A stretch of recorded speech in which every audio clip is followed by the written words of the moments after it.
Hi, I'm Shaun Presland, Executive Chef of Saki Restaurants, and today I'm going to show you my essential tips of how to make sushi at home.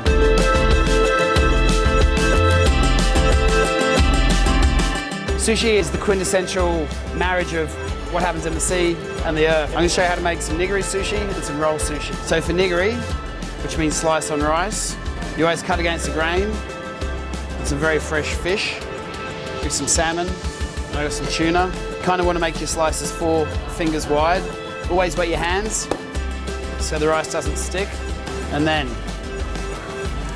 fish in hand, wasabi on fish, 15 grams of rice. Turn it, push it down. It's important you don't handle your fish too much, otherwise it's going to heat up from your body temperature. You don't want to squeeze your rice too much either. You want to have some air pockets.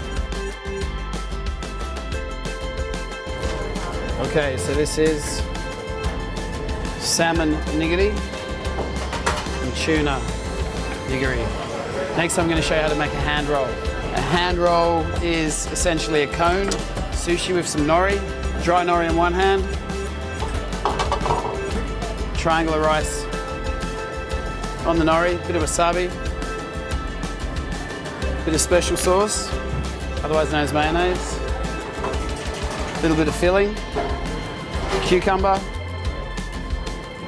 little bit of crunch.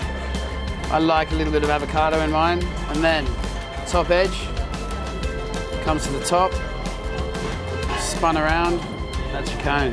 The next roll I'm going to show you is a inside out roll. So, piece of nori. Nori's got 2 sides, a shiny side and a dark side. I'm going to put my rice on the dull side.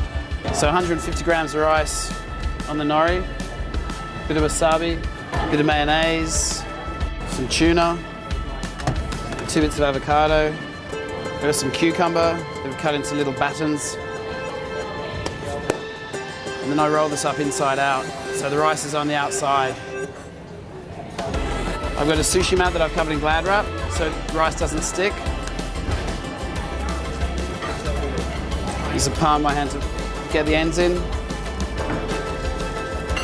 Then we're going to cover this with some spicy flying fish roe. A little bit of chive. I'm going to cut this in half. And then from there cut into 3. So there you have it. Nigiri sushi, maki sushi, and an inside out roll. My top tips for making sushi is make sure your rice is a short grain rice. Short grain rice will take in more of the seasoning when you cook it. It's smaller and it's plumper and it's juicier. Make sure you have all your ingredients on place. Pretty much like a Subway sandwich shop, because once you start going, you can't stop. You don't want to be turning around and cutting stuff. You've got raw fish on the go. My third tip is make sure your seafood is so fresh. The Japanese believe if fish is fresh enough to be eaten raw, well, you got to eat it raw. Fresh fish, mise en place, and beautiful rice. That's all you need to make sushi at home.